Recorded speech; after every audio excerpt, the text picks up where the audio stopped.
Com vocês, programa Saber Viver, com Melissa Costa.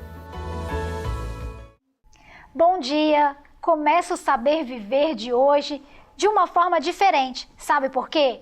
Estou orgulhosa de poder falar de uma terapia linda, magnífica e super eficaz, que é a osteopatia. E quem vai dar essa dica pra gente é a doutora Carla, osteopata. Para conversar a respeito desse assunto tão importante, convido a doutora Carla Freitas, que irá nos esclarecer muitas dúvidas. E além disso, temos a participação dos nossos colunistas. Não saia daí, porque o Saber Viver está apenas começando.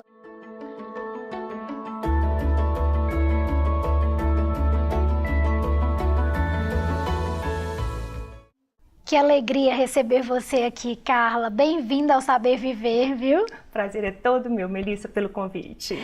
Agora eu quero saber de princípio, o que é a osteopatia? O que se estuda na osteopatia? É difícil explicar. Eu queria que você contasse um pouquinho pra gente. Bem, a osteopatia, primeiro eu vou ter que falar um pouquinho só da história para começar a entender como que surgiu a osteopatia, né? A osteopatia, ela surgiu nos Estados Unidos com um médico cirurgião, Andrew Taylor Still, e ele estava incomodado com os resultados de tratamento da medicina tradicional. E com isso apareceu a osteopatia, que é uma ciência e que ela é baseada na anatomia, na fisiologia, na neurologia, na embriologia, na semiologia. E o que ela busca? Ela busca reequilibrar o corpo. A base da osteopatia, que o princípio básico da osteopatia é a unidade do corpo, ou seja, ele é todo interligado, desde o fio do cabelo até a ponta do pé, baseando sempre que o corpo traz dentro de si a sua história, que é a sua trajetória de vida. Começa já no momento da fecundação. Então, é a primeira história que a gente traz, que é a genética, que é quando o óvulo abraça lá com o espermatozoide. E a partir daí, continua a nossa trajetória, que é do embrião, o nascimento, o bebê, a criança, a fase adulta e a morte. E aí, o que acontece nesse período todo? O corpo guarda tudo. Guarda tristeza, guarda alegria, guarda os traumas físicos e emocionais, guarda o envelhecimento, que vai ser natural. E o cérebro, ele atua como um registro, ele registra tudo o que aconteceu na sua vida. É o que a gente chama hoje, na neurologia moderna, de modelo interno. Então, é esse registro que é gravado durante a sua vida. Uma criança que teve várias oportunidades de habilidade motora, ou seja, eu, como criança, brinquei na rua, andei de bicicleta, caí várias vezes, tive várias oportunidades de jogar, de brincadeiras. Eu tenho uma experiência física muito grande. Então, quando adulta, se eu experimento, eu nunca andei de patins, então eu experimento andar de patins, eu vou ter muito mais facilidade de adquirir aquela técnica do que um adulto que não vivenciou essas experiências enquanto criança. E eu quero primeiro, Carla, saber seu currículo. Conta um pouquinho pra gente. Extenso. Extenso. Então vamos começar o seguinte, eu formei pela Faculdade de Minas Gerais, Federal de Minas Gerais. Logo antes de terminar o curso de graduação, eu já me especializei em RPG, então 2 meses depois eu já era especialista em RPG. E eu falo que o curso que abriu foi um divisor de águas para mim, profissionalmente, foi a especialização em osteopatia, que durou 5 anos. É um estudo bem extenso, né, doutora? Extenso. Eu falo que eu casei, eu tive filho, cursando osteopatia. E aí, esses estudos não tem como parar. Então, eu guardo outros estudos que foram muito importantes nesse meu currículo, foi o estudo de víscera, que foi através do Instituto Víscero-Barral, com quem eu tive muito contato com o diretor, que é Jean-Pierre Barral, e a gente trabalha 6 anos de curso. E hoje a gente ainda está nesse instituto porque são várias atualizações, então eu acredito que pelo menos 2 vezes por ano a gente tem algum curso desse instituto para atualizar. Um outro curso também, que também faz parte desse currículo e que também foi super importante, é a PNS, que chama Posturologia Neurointegrada. Também baseado, quem idealizou esse curso foi um professor também osteopata, o Philippe Villeneuve, e ele trata de hierarquias. Isso é muito interessante, porque no corpo nós temos hierarquias de tratamento. Sim. Então, por exemplo, você vem para mim com uma dor muscular. Não me interessa muito a sua dor muscular, porque em termos hierárquicos, ele é o último. Então, o que, por exemplo, vai vir acima? Tem o músculo, tem a articulação, tem o nervo, tem o órgão e tem o vaso, que na osteopatia é o que a gente chama de lei da artéria. Ela é soberana dessas estruturas abaixo que eu falei. Então, todas as vezes que eu atuo na artéria, eu consigo nutrir o músculo, eu consigo nutrir o nervo e eu consigo nutrir a articulação. Então, a partir daí, não necessariamente eu vou ter que atuar diretamente na articulação ou no músculo. Só de eu dar aquela base de nutrição, o corpo já responde. E é o que a gente chama de autocura. Eu dou uma mãozinha e o corpo se restabelece. Porque a dor é a consequência já de alguma coisa que não está indo bem, não está fluindo no corpo, né, doutora? E aí reage com a dor, que é o último do andamento, né? Isso, e a dor é um sinal super importante. Ele me alerta que algo não está indo bem. E a partir daí a gente começa, eu falo que a gente procura pistas. A gente vai procurando pistas para achar a causa. Normalmente o lugar da dor, raramente é o lugar da causa. É o lugar da causa, É o lugar né? da causa. Sim. Eu falo o seguinte, em todos esses cursos, tem um curso particularmente que não foi feito com osteopata, que é um fisioterapeuta francês estudioso, Jean-Luc Safan, mestre, assim, sou apaixonada por ele. E ele mostra nesse curso 3 sistemas. São 3 sistemas que nós precisamos para ficar em pé. O que é? Eu preciso do meu olho para ficar em pé, eu preciso do meu ouvido para ficar em pé e eu preciso da planta do meu pé para ficar na posição em pé, que é o que a gente chama de propriocepção. Se esses 3 sistemas, eles estão interligados, estão movimentando bem, estão em ligação, estão equilibrados, eu consigo ficar em pé e fazer todas as minhas atividades. Entendi. Entendeu? E aí qualquer pessoa pode passar por esse tipo de tratamento, a osteopatia, ou existe alguma restrição, doutora Carla? Não, desde bebê. Existem osteopatas, inclusive na Europa, que após o nascimento já dão uma manipulação no crânio. Por causa de quê? A gente chama de tensão da membrana. Na hora do parto normal, fora do Brasil nós temos vários, né? A maioria dos partos é parto normal. Então, na hora do parto, na hora que o médico pega o crânio do bebê, ele tem uma tensão para puxar, não tem jeito. Sim. Então, você cria uma tensão na membrana, a gente chama de tensão de membrana cranial. Então, existe um osteopata lá só para dar uma mãozinha para reajustar novamente aquilo. O método do tratamento, ele é manual. A gente só usa a mão. Tem que ter uma sensibilidade na mão mais alterada. E essa sensação do toque é que desperta e muda tudo? Sim, é essa sensação do toque que vai fazer toda a diferença para o atendimento. Então, o que acontece? Vou dar um exemplo para vocês imaginarem aqui o que seria esse toque.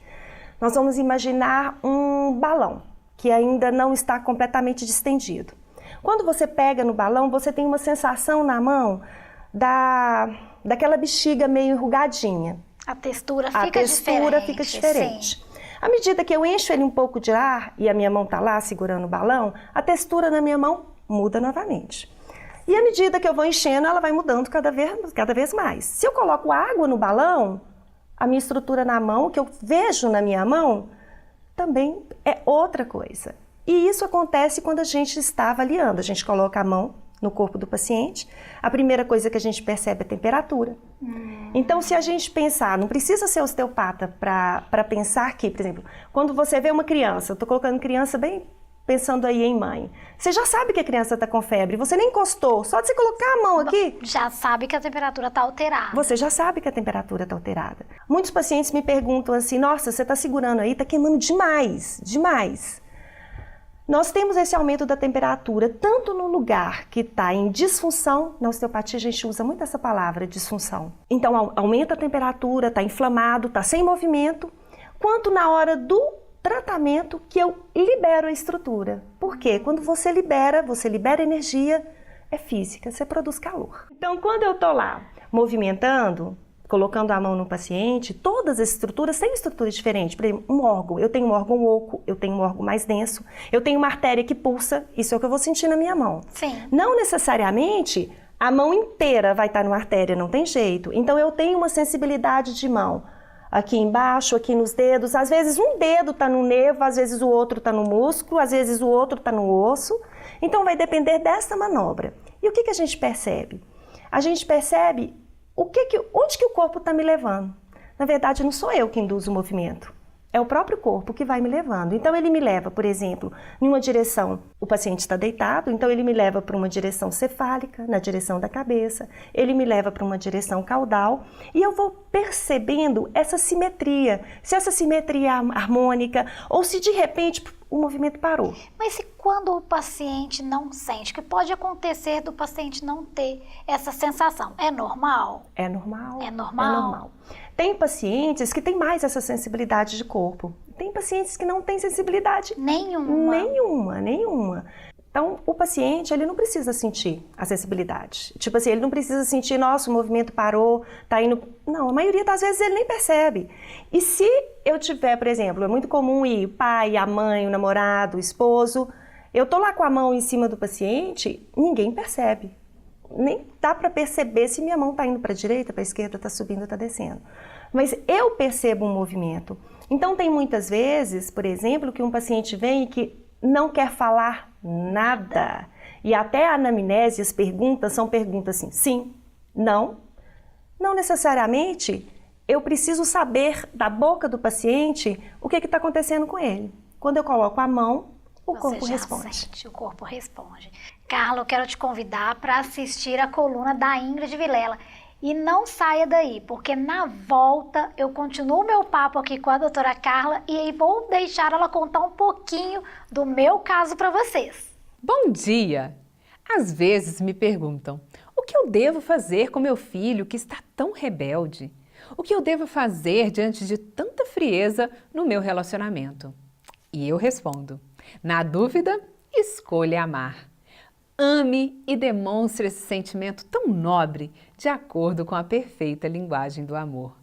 Hoje eu falo para você que tem desafios para relacionar com certos tipos de pessoas. E a minha dica é: comunique o amor. Não adianta só sentir o amor. Se não há amor na sua comunicação, se não há amor nos seus atos, em suas palavras, tenha certeza que essa comunicação pode mudar a sua sorte, pode blindar a sua família, seus negócios e a sua carreira. Existem 4 formas de demonstrar o amor, de aperfeiçoar todos os tipos de relacionamentos. Anote aí: pertencimento, significado, importância e distinção. A linguagem do amor com pertencimento é aquela que mostra para os outros que eles não estão a sós. Não estão a sós no mundo. Assim, o outro se sente parte, se sente associado e pertencente. E com certeza, você também. Um exemplo? Amo ter você como meu filho. A linguagem do amor com importância revela o quanto o outro é importante, mostrando a ele o seu verdadeiro valor. Um exemplo, você diz assim: preparei esse mimo para você, para demonstrar o quanto você é importante para mim. Já a linguagem do amor com significado é quando você percebe e comunica o verdadeiro significado dessa pessoa para você mesmo. Como você define qual é a consideração que você tem por ela? Como, por exemplo, você dizer assim: saiba que você me ensina a ser melhor a cada dia. Por último, e não menos importante, é a linguagem do amor com distinção. Faz com que os outros sintam-se únicos e diferenciados. Por exemplo, entre tantas pessoas no mundo, eu escolhi você. Ou até mesmo dizer: não existe ninguém igual a você no mundo. Você é muito especial. Indiferente de qual seja a sua forma de externizar o que você sente, é necessário alimentar esses fundamentos do amor, pois assim a criança, o jovem, o adulto e o idoso serão nutridos dessa sensação que mantém o equilíbrio, a harmonia e a paz nas relações. Na dúvida, escolha amar e demonstrar o amor, pois o amor é capaz de transformar toda e qualquer situação. Que possamos encher a nossa porção de amor sempre, para que venhamos sentir e doar o amor diariamente. Que assim seja. Até mais! Estamos apresentando Programa Saber Viver, com Melissa Costa. Você conhece a Diferencial Car Serviços Automotivos? Uma empresa especializada em alinhamento, suspensão, troca de óleo e mecânica em geral. Você encontra tudo isso e muito mais com a equipe do Leandro, não é mesmo, Leandro? Exatamente, na Diferencial Car. E esse mês tem promoção para vocês mulheres. Acesse o link que vai estar aqui e entre em contato com a Diferencial Car. Nós aguardamos vocês. Essa é a Carlota Plus Size, uma moda jovem, moderna, democrática e feminina. Se existem padrões na moda grande, aqui na Carlota Plus Size, nós decidimos rompê-lo. Venha você para a Carlota Plus Size. A Top Laser Minas, uma empresa certificada e qualidade na venda e locações de equipamentos estéticos e clínicos. Você encontra luz intensa pulsada, CO2 fracionado, laser de diodo para depilação, tudo isso e muito mais. Top Laser Minas, uma empresa qualificada para atender você. Entre em contato com um dos nossos representantes.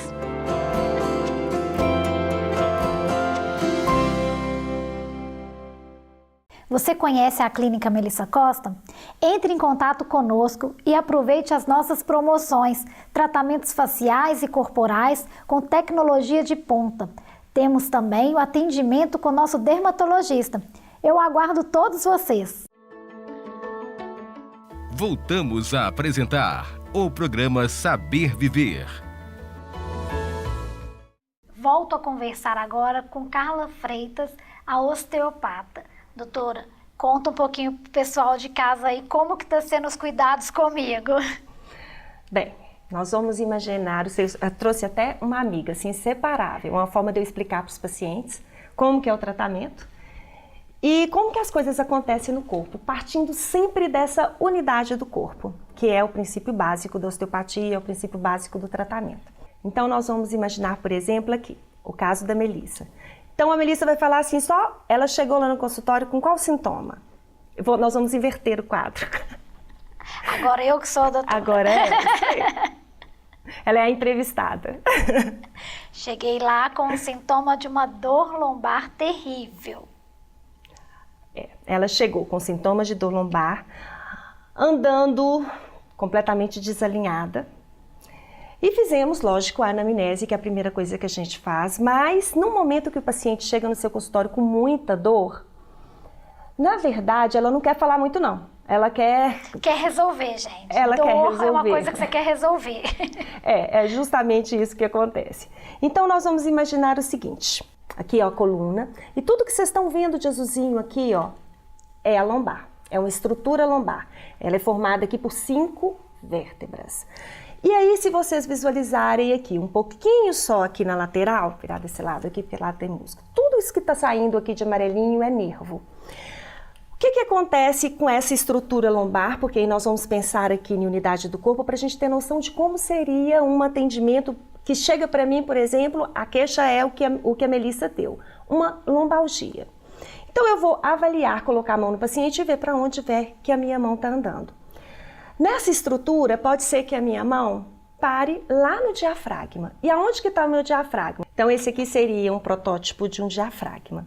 Então, ele faz um movimento, na inspiração ele abaixa, na expiração ele eleva. E ele tem uns pilares, isso aqui é a continuação do diafragma. Eu vou mostrar para vocês na coluna, para vocês terem a noção desse todo. Porque, na verdade, o que interessa para a osteopatia é entender o todo do organismo. A gente não atende uma vértebra, eu atendo uma vértebra e o corpo inteiro junto. Então, o que acontece quando ele movimenta? Ele desce e sobe, na inspiração e na expiração. Ele leva junto o intestino. Então, isso já me assegura que seu intestino está movimentando bem. Se o diafragma não movimenta bem, o intestino também não vai movimentar bem. E nós temos um orifício, que é esse buraquinho que eu fiz aqui, que é onde passa o esôfago. Então, por que eu estou falando no esôfago se a Melissa tem dor na lombar?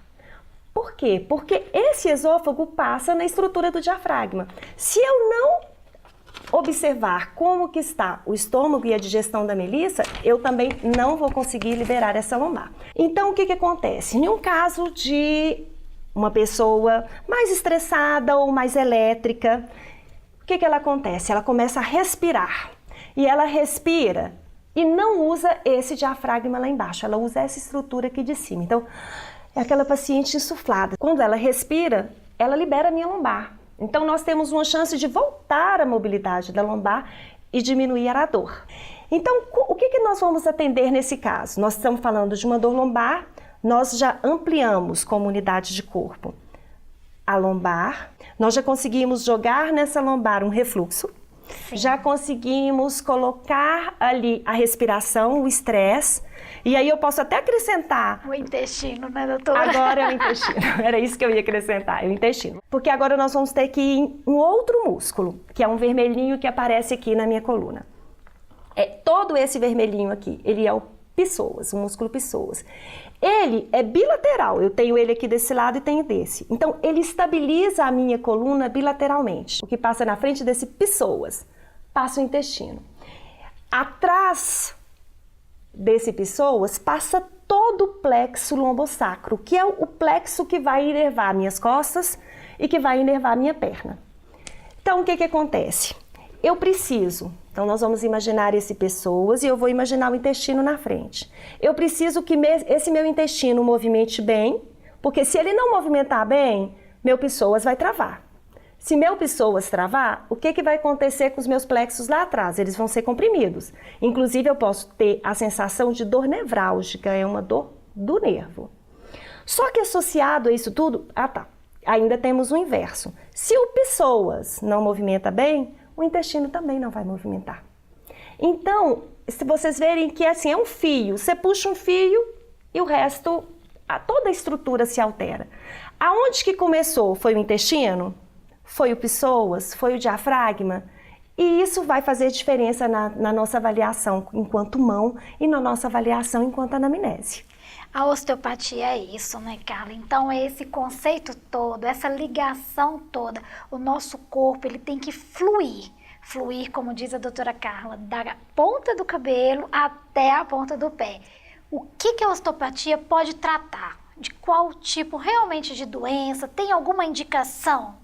Partindo de novo desse conceito da unidade, assim, várias pessoas me perguntam assim, o que a osteopatia pode tratar? E aí fica parecendo tipo assim, nossa, a osteopatia pode tratar tudo então? Quando eu vou de novo para a teoria básica da osteopatia, que é a unidade do corpo, quando eu trabalho uma coisinha, na verdade eu estou trabalhando tudo. Então, dores musculares. Se você vem com uma dor, um problema ortopédico, a gente consegue nutrir o nervo, a articulação e o músculo. Quantas coisas nós já estamos resolvendo com isso? Quantos problemas ortopédicos? Tendinite, entorses, lombalgias, então várias coisas, compressões nervosas. Então, eu vou citar alguns exemplos, mas sempre pensando num todo. Porque é difícil você falar assim, é uma patologia. Não, porque, por exemplo, um paciente vem para mim reclamando de quê? Reclamando de uma dor do quadril ou uma dor no sacro, que é aquele osso que fica lá atrás do bumbum. Na avaliação, o que eu percebo? Ele não tem vou mostrar de novo só para vocês perceberem um pouco o que é isso aqui.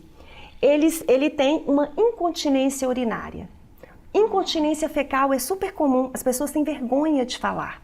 E socialmente é uma coisa difícil de se trabalhar para ser falado, né, socialmente. Mas em momento nenhum ele veio para mim por causa dessa incontinência. Só que na avaliação você percebe que ele tem, tanto na avaliação da anamnese da pergunta, quanto na avaliação física. Não adianta eu querer atender um púbis aqui, um quadril aqui, esse ossinho aqui do fêmur, se eu não prestar atenção nesta base aqui, ó, que é a base de períneo. Então, se eu não ir para essa base do períneo e tentar aliviar a incontinência, que não foi a queixa dele, eu não vou conseguir chegar no problema. Então, muitas vezes eles vêm, você alinha o períneo e a dor, não tem mais dor. Não tenho dor no pubis, melhorou. A dor do quadril, melhorou. Se você chega para mim, igual a Melissa chegou no meu consultório e ela tá com dor, uma das primeiras perguntas que eu faço é o seguinte: está dormindo bem? Verdade. Por quê? O sono, ele é reparador. Eu preciso dormir para que a estrutura se equilibre novamente. A hora que eu falei aqui que a coluna tem os discos, durante o dia, o disco é desse tamanho. À medida que o tempo vai passando, que você vai caminhando, o disco vai desidratando, ele vai perdendo água. E à noite você é até um pouquinho menor, porque o disco perdeu água. Quando você dorme, esse disco reidrata, então você já acorda com esse disco reidratado. Então eu preciso deste sono. Então o que nós vamos perguntar aí às vezes de uma anamnese? Ela veio para mim com a dor lombar. O que eu quero saber? Você ronca à noite? Você tem algum momento, e isso é muito comum, a pessoa falar assim: eu não sei o que acontece comigo, eu tenho um susto à noite que eu acordo sentado na cama. O que pode ser? Uma apneia.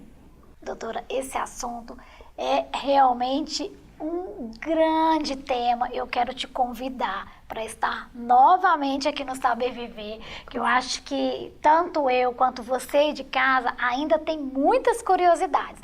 Mas eu vou deixar o contato da doutora Carla aqui para vocês. Sigam ela no Instagram, Núcleo do Movimento. Eu realmente indico, se você está passando por algum problema, tem alguma dor, solução está aqui. E Saber Viver é isso. Muito obrigada pela sua participação aqui no Saber Viver e conto com você mais vezes. Muito obrigada, Melissa. Eu que agradeço pela oportunidade de divulgar, né, o meu trabalho.